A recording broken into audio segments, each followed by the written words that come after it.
بسم الله الرحمن الرحیم د هرات ملي ټلویزیون معزز لیدونکو په سلامونه مو هرکلی کوم. نن درېنۍ سهشنبه د 1445 هجري سپوږمیز کال د ربیع الثاني 14 نیټه ده چې د 1402 د لړم د 9 نیټې سره برابره ده. ستاسو پام د دې مهال خبري ټولګي ته راګرځوم. په سر کې د څو خبرونو سرټکي.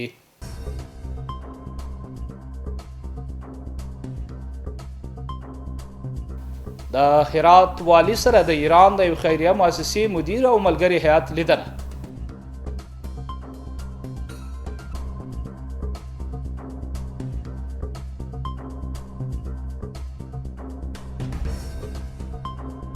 د اترا عمومي رئیس سره د مولانا اسلام جار لیدکاته.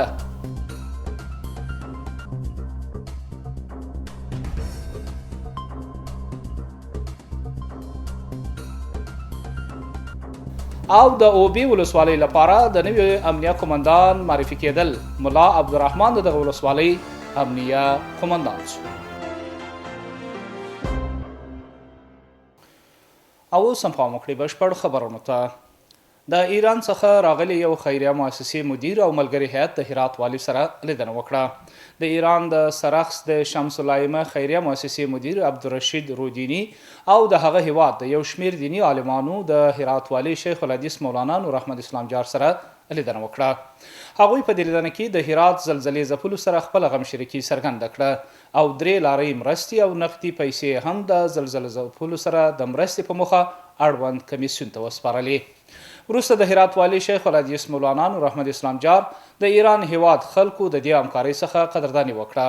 هغه وویل د زلزلې ځپلو وضعیت ته د اسلامي امارت د لوري پاملرنه شته او د وضعیت د سمون لپاره یې هڅې روانې دي. د اترا عمومي رئیس مولوي سید برات شاه آغا په لویدیځ زون کې د اترا امیر مولوي باز محمد سروری په ملتیا د هرات والي سره لیدنه وکړه. دواړو لورو په دې لیدنه کې پر مخابراتي او انټرنیټي ستونزو حل باندې خبرې وکړې. د اترا عمومي رئیس وویل په پام کې لري چې د هرات لري پرتو سیمو کې 14 TDF خدي ودروي ترڅو د دغه سیمو د خلکو مخابراتي ستونزې حل سي. په همدې حال د هرات والي شیخ الحدیث مولانا نور احمد اسلام جار ډاډ ورکړ چې دغه برخه کې د اترا ادارې سره هر اړخیزه همکاري لري.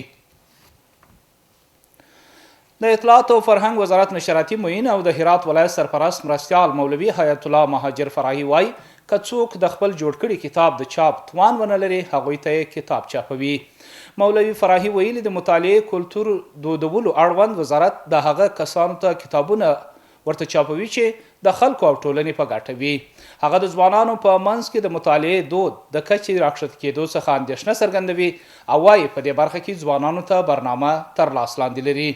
هغه وایي اطلاعات او فرهنګ وزارت په هیواد کې د سترو کتابونو جوړولو، پر کتاب د مالیاتو راکښته کولو، د کتاب لوستنې سیالیو پر لار اچولو، د بېوزلو کسانو د کتابونو چاپولو او د کتاب واردولو په لاره کې د اسانتیاو راوستلو په اړه، همداراز د کتاب دارانو د ستونزو د حلولو په برخه کې برنامې تر لاس لاندې لري.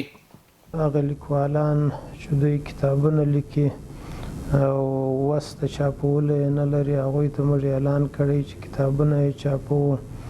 همدا ډول د ځوانانو ترمنځ د تاریخ او د سیرت د سیالیو وړاندې کول په ډیرو ولایتونو کې دا کار سوی دی او د تجارانو دپاره د ناشرانو کتاب پلورونکو دپاره د دوی دپاره سهولیات او اسانتیاوې رامنځته کول، معیاري مارکیټ د دوی دپاره جوړول، د مالیې په برخه کې د دوی ستونزو ته رسیدګي دا هغه څه دي چې کولی سو د کتاب د نشر و د چاپ و د توزیع چارې یو ځل بیا پیل سي او په دې برخه کې پرمختګ وسي.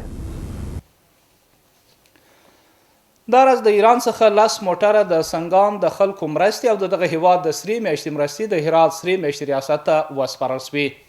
په دې مرستو کې خوراکي او غیر خوراکي توکي شامل دي چې د سرې میاشتې ریاست د لوري به پر اړمنو زلزله ځپلو وویشل سي. دا په داسې حال کې ده چې د زلزلې د پیل څخه د بېلابېلو هیوادونو څخه مرستې را رسېدلې او د هرات سرې میاشتې ریاست او اړوند کمیسیون د لوري پر اړمنو زلزله ځپلو ویشل سوي دي. د اوبې ولسوالۍ امنیه قمندان د دغه ولسوالۍ مجاهدینو او اداري کارکوونکو ته معرفي سو.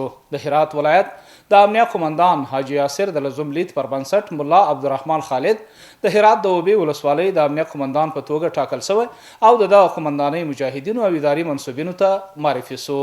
د هرات امنیه قمندانۍ د دفتر مدیر مولوي عبدالجلیل زاهد په اسلامي نظام کې عدلون بدلون یو اصلي اصل وبلی او د دې قمندانۍ د منصوبینو څخه یې وغوښتل چې د خپلو مشرانو پوره اطاعت وکړي او د خلکو امنیت ساتنې په برخه کې په صداقت سره زیار وباسي.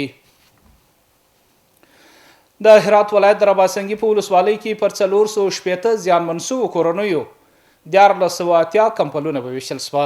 د هرات د سرې میاشتې د پیښو عمومي مدیریت د فعالیتونو په لړ کې دا ځل د رباسنګي چاګلبای، کاریزنو، فیض آباد او د بلوڅان او الاف کلو پر 460 کورنیو کمپلونه وویشل شوه چې هرې کورنۍ ته 3 تختې کمپلان ورکړه شوي دي.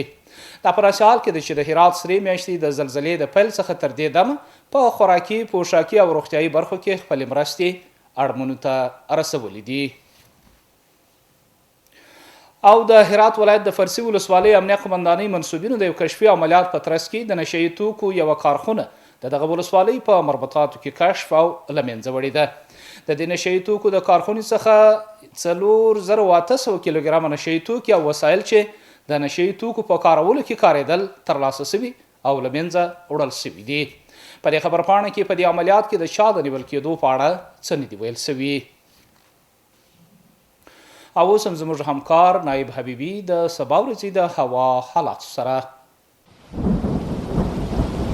ګرانو دوستانو د ما سلامونه ومنئ، شپه مو په خیر. اوس هم پاملرنه وکئ د سبا ورځې د هوا اټکل. چهارشنبه هرات ښار نیمه وریځ الواره درجه 24 تیتای و، غوریان نیمه وریځ الواره درجه 2 تیتای شپږ، کراخ نیمه وریځ الواره درجه 21 تیتای شپږ او پښتون زرغون لمر الواره درجه 24 تیتای 11.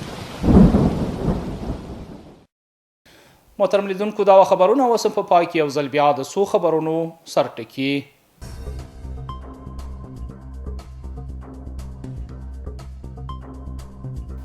د هرات والي سره د ایران د یو خیریه مؤسسې مدیر او ملګري هیات لیدنه.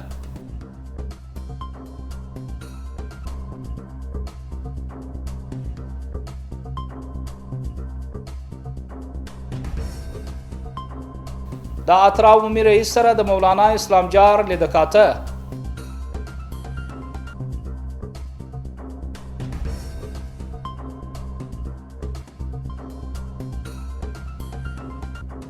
او د اوبې ولسوالۍ لپاره د نوي امنیه قمندان معرفي کېدل. ملا عبدالرحمن د دغه ولسوالۍ امنیه قمندان شو. قدرمن لیدونکو، دا وه د دې مهال خبري ټولګه چې ستاسو درنو حضور ته وړاندې شوه. تر بیا مو په لوی او مهربان خدای سپارم. خوشحاله شوي.